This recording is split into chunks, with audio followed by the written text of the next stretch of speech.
911. The rain was coming down in thick, unforgiving sheets by the time I reached the front porch, soaking me to the bone and turning my breath into a misty fog against the cold. The sky had turned an ominous charcoal gray, rumbling low like some ancient beast just waking up, and the wind howled as though it carried secrets it desperately wanted to scream. I fumbled with my keys, half shivering, half wrestling with the grocery bags digging into my fingers, my hoodie clinging to my shoulders like a second skin. As soon as the door opened, a strange chill swept out from inside, colder than the storm outside, as though the house itself was grieving. The moment I stepped inside, something felt wrong, not the kind of wrong you explain easily, but the deep, gut-punching wrongness that makes your chest tighten before your brain catches up.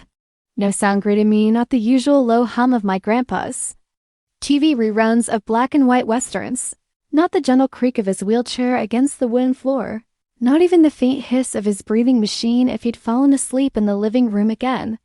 Everything was still. I called out his name casually like any other day. "Grandpa?" No reply. I shut the door behind me and felt the sudden silence close and tighter. I walked past the kitchen empty, the hallway dark. Then I noticed it. A thick, red smear trailing across the floor like a broken promise. It was unmistakable. Blood. My heart slammed against my ribs, and everything I was holding dropped to the floor, forgotten. I followed the trail with a growing sense of dread. That clung to my skin like the rain. And then I saw him, my grandfather, lying sprawled on the living room floor, his wheelchair toppled to the side and blood spreading out like ink beneath him. His head rested at an unnatural angle and his eyes were wide open, glassy, and still. I let out a sound I didn't recognize, a mix of a gasp, a scream, and a sob, time warped. My knees hit the floor as I rushed to his side, slipping slightly in the red puddle as I screamed his name again, this time a plea. I didn't want to believe what I was seeing. He wasn't supposed to be on the floor. He was paralyzed from the waist down. He never moved without me nearby. How did this happen? Why wasn't I here? My fingers shook violently as I fumbled for my phone. Rain-soaked and nearly dead at 2% battery, the screen barely responded to my trembling touch. I dialed 911, muttering the address as my voice cracked. And the operator's voice on the other end asked me calmly, "What is your emergency?" And I, barely breathing, heart pounding, tears already spilling, answered, "My grandpa's on the floor. He's bleeding. He's not moving." Asterisk, the operator's voice remained calm, almost inhumanly so, and I hated her for it in that moment. Not because she was doing anything wrong, but because her tone didn't match the raw terror boiling in my chest. "Is he breathing?" she asked, her words slicing through the chaos like a scalpel. I stared at my grandfather's chest, willing it to rise, but I couldn't tell if it was just my imagination or real movement. The panic in my veins made everything tremble, and I leaned in closer, trying to feel for a breath against my cheek. "Nothing. I don't know," I snapped, instantly regretting the edge in my voice. "I think maybe I don't know." My hands hovered uselessly over his face, too afraid to touch, too horrified to pull away. She told me to check for a pulse. My fingers fumbled against his neck, searching for that tiny, life-affirming thump beneath the skin, but all I could feel was my own pulse pounding in my ears like a war drum. The moment I thought I found something, a faint twitch, it vanished again. I was breaking apart. The towel I grabbed to stop the bleeding was soaked red already, and the blood kept coming. My brain was screaming at me to do something, but my limbs wouldn't obey. The 911 operator told me to apply pressure, to stay calm, to stay on the line. I pressed the towel against the wound with both hands, even though they were trembling so badly I could barely hold still. "Help is on the way," she said. "They're close. Just keep talking to him." And so I did. I whispered to him like he could still hear me, even though his eyes didn't blink, didn't follow me, didn't move at all. "Grandpa, you're gonna be okay," I said, trying not to sob. I'm here now. Just hang on, please hang on." He didn't answer, but I kept talking. My voice was a thread holding me to reality, and I couldn't afford to let it snap. I apologized 100 times, telling him I was sorry for being late, sorry for leaving him alone, sorry for not checking my phone earlier when he might have tried to call.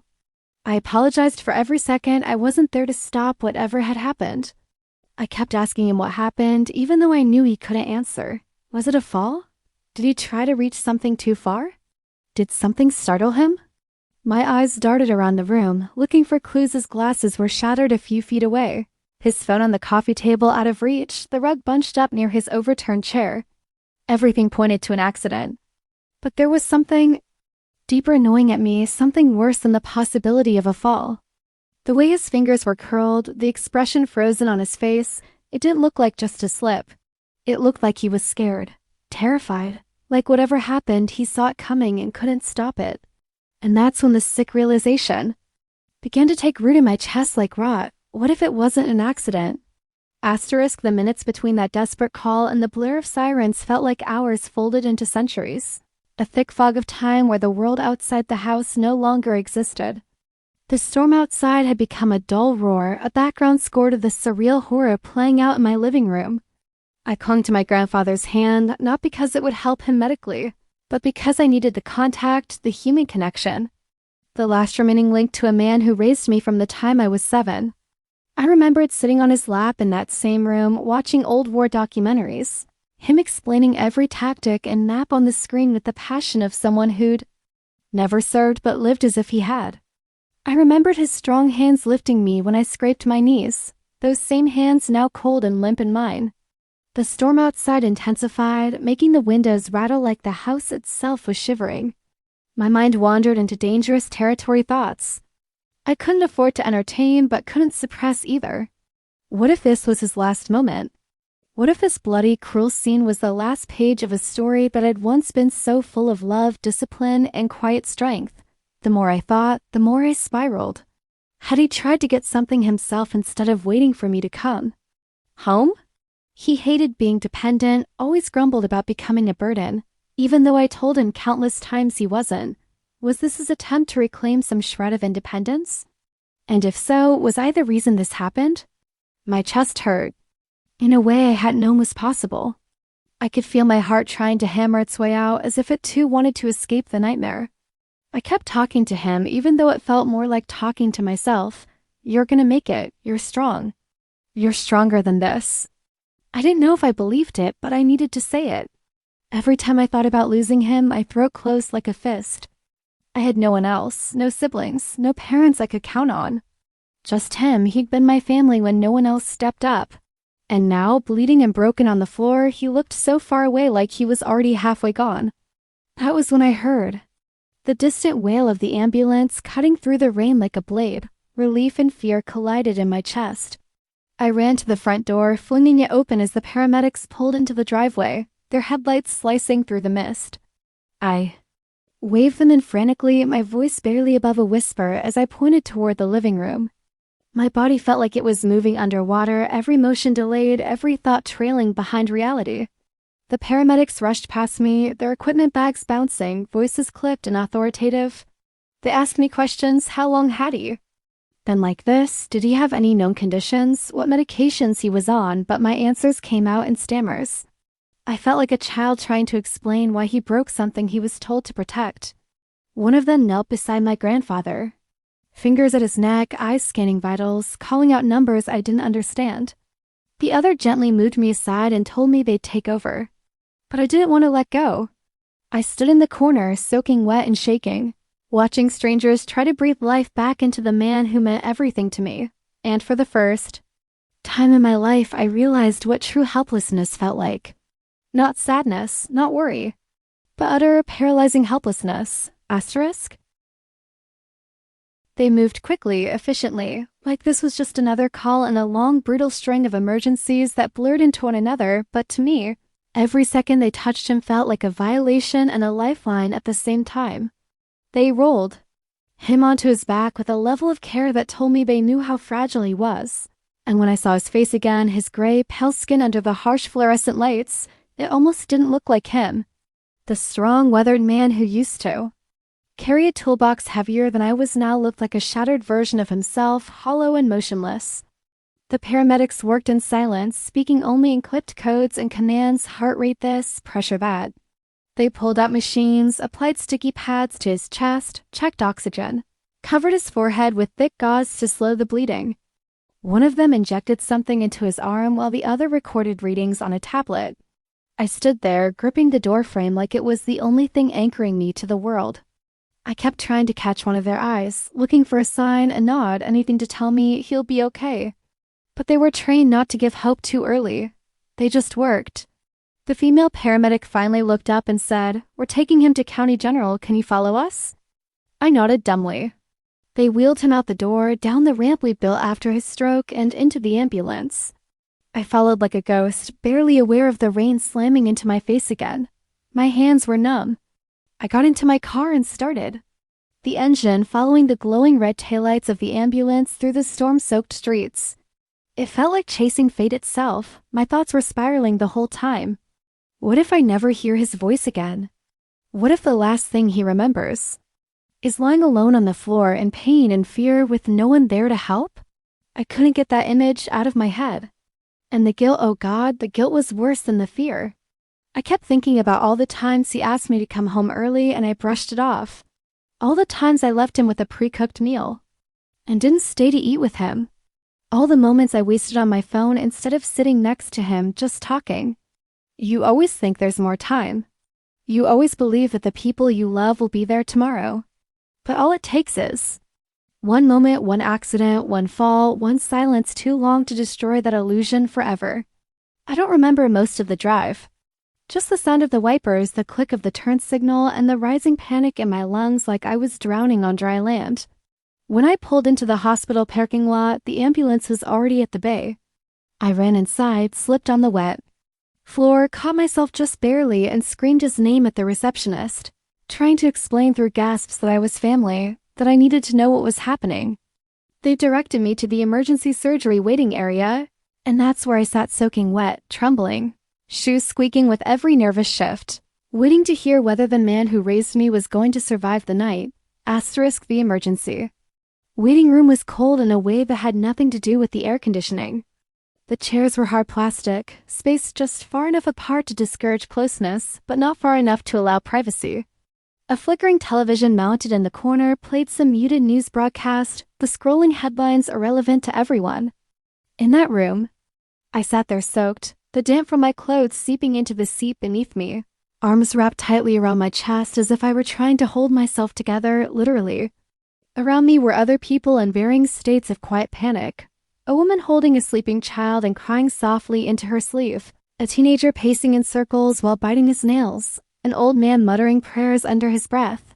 But none of them existed to me, not really. My world had narrowed to a sterile hallway behind double doors and the soft chime that rang every time someone in scrubs passed through them. Each time that door opened, my breath caught in my throat, hoping it would be someone coming to give me news, any news.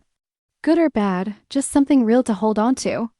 My phone had finally died completely and I couldn't call anyone. Not that there was anyone to call. I had no one else. My mother had passed away years ago. My father was a ghost who'd vanished before I turned 10, and my grandfather had been the only consistent presence in my life since then. He was my safety net, my teacher, my reminder that someone in this world gave a damn about me. And now he was behind that door, bleeding out from a head wound I didn't know how to stop. I kept replaying the scene in my mind, the blood, the wheelchair flipped on its side, the terrifying stillness of his eyes. I imagined what he must have felt when he fell. Was he scared? Did he call out for me? Did he know he was dying? Those thoughts were knives, each one sharper than the last, and I couldn't stop them. I tried to pray, but the words wouldn't come. My mouth moved, but nothing came out. I sat there whispering, please, over and over like it was the only language I knew. The minutes stretched into an hour, then 2, and the world outside that room ceased to matter. The storm had stopped at some point. I saw it in the dry reflections on the hospital floor, but inside me, it raged louder than ever when the nurse finally walked in and called my name. My legs almost gave out. I stood too fast, stumbled toward her, heart slamming so hard I thought I might collapse before she even spoke. Her face was neutral too neutral. And in that terrible moment of silence before she opened her mouth, I prepared myself for the worst news I'd ever hear in my life. Asterisk, he's stable, the nurse said, and for a brief moment, I didn't understand the words. My brain was so conditioned to brace for disaster that when relief finally came, it short-circuited. I blinked at her, mouth slightly open, waiting for the part where she'd tell me that I misunderstood. But she continued, her tone measured and professional, her clipboard tucked against her chest like a shield. He has a severe concussion and a broken humerus his right arm. The laceration on his head was deep, but we managed to control the bleeding quickly enough. He's still unconscious but breathing on his own now. There's no sign of brain swelling or internal bleeding at this point. I think I whispered something like, "Thank you," but it came out hoarse, broken. She told me he'd be moved to the ICU for monitoring and that I could see him once they had him settled. Then she turned and walked away, leaving me standing there like a statue, the echo of her words ringing through the empty chamber of my chest. He's stable. That should have been enough. That should have lifted the weight off my shoulders, unknotted the coils of dread from my stomach and set my trembling hands to rest. But it didn't, because even though he was alive, I couldn't shake the image of how I'd found him. I couldn't erase the bloody trail across the floor, the silence of the house, the twisted fear carved into his expression. Something still felt wrong, like there was a chapter missing from the story. I slumped back into the chair, eyes glued to the doors again, heart still in freefall even though the worst had apparently passed. I replayed the timeline in my mind. He'd been fine when I left in the morning. We had oatmeal and coffee. He told me to make sure I didn't forget my umbrella because the weather was going to turn. He always kept track of the forecast. He kissed my knuckles with his old cracked lips and said, "Be safe, baby. I'll see you at supper." That was our ritual. And now supper was a ghost, and his words echoed like a prophecy. I kept wondering, what if I hadn't stopped to buy groceries? What if I hadn't taken that phone call from work in the parking lot? Would I have gotten home 10 minutes earlier and stopped the fall? Would I have caught him before he hit the floor or stopped him from getting up in the first place? That guilt clung to me like a second skin, sticky and suffocating. The nurse came back 20 minutes later and told me he'd been moved. I followed her through the halls, counting my steps to keep from shaking again. She led me to a quiet ICU room, sterile and humming with machines, where my grandfather lay still beneath white sheets, his arm in a cast and his head wrapped in gauze. He looked smaller than I remembered, shrunken, fragile. I pulled up a chair and sat beside him, reaching out to gently touch his hand. "I'm here," I whispered, "and I'm not going anywhere." For the next several hours, I didn't move from that chair. I sat at his bedside, watching the rhythmic rise and fall of his chest as though each breath was a fragile thread keeping him tethered to this world. The machines beeped steadily, each sound embedding itself in my memory like a song I'd never forget. I studied every detail of his face, the lines that told the story of a long, difficult life, the bruises beginning to form around his temple, the thin, gray strands of hair that always smelled faintly of lavender soap. Even unconscious, there was a kind of presence about him, like some part of him was still holding on, refusing to slip quietly into the dark. I whispered to him about everything and nothing, about how scared I'd been, about how proud I was of him, about the rain, about the storm, about the bag of groceries still left on the kitchen floor. I told him I loved him again and again, like if I said it enough times it would build a wall strong enough to hold death at bay. Somewhere around midnight, a doctor came in to check his vitals. She explained things I barely absorbed: blood pressure fluctuations, sedative dosage, next steps, but all I cared about was whether he would wake up. She said he might, maybe by morning, but there were no guarantees. As she left, she added almost as an afterthought, "It's good you found him when you did. If he'd laid there another hour, it might have been a different outcome." I nodded slowly, but her words hit like a brick. It was pure luck I'd come home when I did. Pure, dumb luck. And what if I hadn't? What if I'd stayed out longer? Gone for dinner with coworkers like I was planning before the rain started? My mind wouldn't let me rest. It kept circling back to one haunting possibility, that this wasn't just an accident. That something didn't add up. The way his phone was still neatly on the table, the bunched-up rug that was usually secured by grips, the fact that the front door had been unlocked even though I distinctly remembered locking it that morning. These small details whispered something. To me, something I didn't want to believe, that maybe, just maybe, someone had been in that house. Someone who shouldn't have been. I tried to shake it off. Paranoia, I told myself. Just stress and exhaustion playing tricks on me. But a part of me, deep and stubborn, kept poking at the memory like a loose tooth. The fear frozen in his eyes hadn't looked like confusion or pain. It had looked like recognition, like he had seen something coming and had no power to stop it. I didn't say anything to the doctors or nurses. What would I even say? There was no evidence of a break-in. No signs of struggle, no missing items. Just a broken old man on the floor and a mind racing with questions it was too afraid to ask out loud. So I stayed by his side, holding his hand, listening to the storm that had finally moved on while another one began to brew inside me. Asterisk morning came slowly, creeping into the ICU like a ghost, bringing with it a dull gray light that filtered through the blinds and cast soft shadows across the hospital walls. I hadn't slept.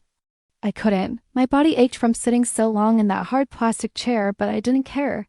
My eyes stung from exhaustion, but I kept them on him, afraid that if I looked away, even for a second, something might change. The machines kept humming, steady as ever, but each beep now sounded louder in the quiet morning. A nurse came in, adjusted the floor, checked his stats, scribbled something on a chart, and left without a word. And then it happened so subtle, I almost missed it. His fingers moved. Just a twitch, barely more than a flicker, but it was real. I sat upright, heart slamming into overdrive. "Grandpa?" I whispered, leaning in. His eyelids fluttered. A second twitch, this time more deliberate. I stood, gripping his hand tighter, tears immediately welling in my eyes. "I'm here, you're okay. You're safe now." His eyes opened halfway, bleary and unfocused at first, but alive. He stared at me, confused, mouth slightly open. He tried to speak, but only a weak croak came out. I rushed to pour water, helped him sip it slowly, trying not to break. Down entirely, after a moment, he whispered my name. Just my name, but it felt like a miracle. "You're okay," I kept saying over and over, more to convince myself than him. "You're going to be okay." He looked around slowly, his brow furrowing like he was trying to piece together a jigsaw puzzle from inside a fog. "What happened?" he rasped. I didn't want to say it outright, not yet, but I told him he had fallen, that I found him, that the doctors said he'd be all right in time. He nodded slowly, closing his eyes again, and I thought maybe he drifted back into sleep. But then, without warning, he whispered, there was someone in the house. My entire body stiffened. I leaned in closer. "What did you say?" His eyes opened again, clearer now, and the fear in them was unmistakable. "I wasn't alone," he said, his voice stronger now, the words deliberate. "Someone was there. A man?" I couldn't see his face. He was in the hallway. I felt the air leave my lungs. Everything that hadn't made sense suddenly fell into place. The unlocked door, the shifted rug, the expression on Grandpa's face when I found him. What did he do? I asked, my voice barely audible. "Did he push you, try to rob you?" He shook his head weakly. He just stood there, watching. I tried to shout, to move, but I couldn't. He vanished before I could scream. My skin crawled. I stood upright, my mind racing in 1,000 directions. Was it real? A hallucination? Trauma? Or something else? Either way, I knew one thing with absolute certainty. Whatever happened in that house wasn't over. It had only just begun. Asterisk, I left the hospital that evening under a sky stained in amber and gray, the kind of sunset that tries to be beautiful but only ends up looking haunted. My hands trembled on the steering wheel as I pulled into our driveway, the house staring back at me like it was waiting, as if it too had something to confess. The porch light flickered once and then died. I didn't want to go inside, I felt. Like the walls would remember, like the floors would creak in recognition, like the air itself would whisper what it had seen. But I had to. Grandpa's words looped in my head. He was in the hallway, watching me. If he had imagined it, then I was being irrational, paranoid, but if he hadn't, then something deeply wrong had happened in this house. Something I had blindly stepped into, soaked and ignorant, while he bled on the floor. I unlocked the door and stepped in slowly, each footfall deliberate. The rug was there, its corners still slightly folded, the stain now fully cleaned, but the memory of it soaked into the fabric of my mind. I turned on every light, every lamp, every hallway bulb. I checked the back door, the windows, the closet where the coats hung too still. The silence felt loud. I moved toward the hallway, the one Grandpa mentioned, and stood there for a long time just staring into it. There was nothing visible, just walls, shadows, and a picture frame that slightly tilted from one nail. But there was a pressure, an atmosphere that didn't belong. like the house was breathing differently. I stepped forward and the floor moaned. Beneath me, halfway down the hall, I stopped. That's when I saw it, a small smudge on the wallpaper about shoulder height. I moved closer. It looked like a handprint, faint and greasy, like someone had touched the wall with damp fingers. My stomach turned. I knew I hadn't touched that wall. Grandpa couldn't have. I reached out to trace it, but hesitated. Something told me not. 2, that same something made me look down, and that's when I noticed the scratch marks near the baseboard. Shallow, thin, and recent, like someone had tried to pry something loose or had clawed at the floor. I backed up fast, my breath quickening. I didn't feel safe here anymore. I wasn't even sure I was alone. I went room to room, searching, opening every cabinet, every drawer, every door. Nothing, but still I couldn't shake the feeling that whatever had been here hadn't left. It was just hiding, waiting, watching. That night I slept at a friend's place, though I barely closed my eyes. The next day I installed cameras every hallway, every entry point, even the living room, where Grandpa had fallen. I wasn't going to be caught unaware again. And then 2 days later, just past midnight, one of the cameras pinged my phone. Motion detected. I opened the app, heart hammering, and watched. The hallway camera flickered to life. There was no one there until the frame glitched just for a second. In that brief distortion, a tall figure stood halfway down the hallway motionless. No face, just a silhouette. When the image returned to normal, he was gone. But I knew what I'd seen. My blood went cold. Grandpa wasn't hallucinating. Someone had been inside that night. And now they were back. Asterisk.